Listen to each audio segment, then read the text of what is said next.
Want to speak real Italian from your first lesson? Sign up for your free lifetime account at ItalianPod101.com.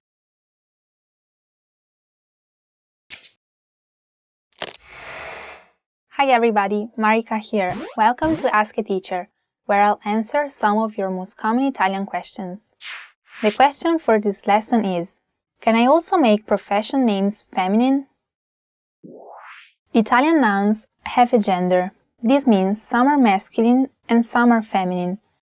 Generally, you can change a masculine noun into a feminine one by changing the article and the final vowel. For example, il bambino, meaning the child, is masculine. La bambina is feminine. Since gender in Italian language is such an important grammar category, the answer to the question is yes. Most of the time, you can change profession names into feminine. Let's see how to do that.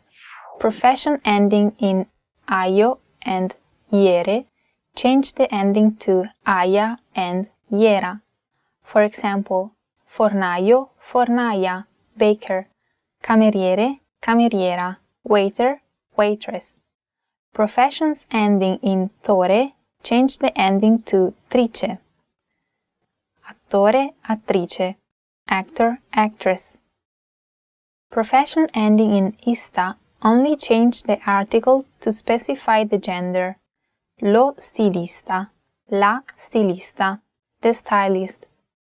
Il tassista, la tassista, the taxi driver. What about profession traditionally involving men? Society is constantly evolving and the language must keep up with the times. Today, more and more women are becoming lawyers, engineers, doctors, etc. Some of these titles have a regular feminine form in Italian, such as dottoressa, doctor, or direttrice, chief manager. But what about other titles that were almost never used for women in Italian history, like ministro, minister, or presidente, president? It is la ministro or la ministra, la presidentessa or la presidente. Some professions have the feminine version ending in essa, but this form is often considered ironic or even derogatory. For example, I'd be better to say l'avvocato instead of l'avvocatessa, lawyer, and la vigile instead of la vigilessa, traffic officer. In the same way, la presidentessa is perceived as politically incorrect. So when you're referring to a woman, use the masculine version with a feminine article instead, la presidente. Besides, nouns ending in ente and ante don't change in the feminine form. For example, cantante, singer. So it's only natural that it should be la presidente. There are instances where the suffix essa doesn't have a negative undertone, so it's perfectly okay to say poetessa, poetess, and studentessa, student. As for ministro, the most common feminine version is il ministro, the minister.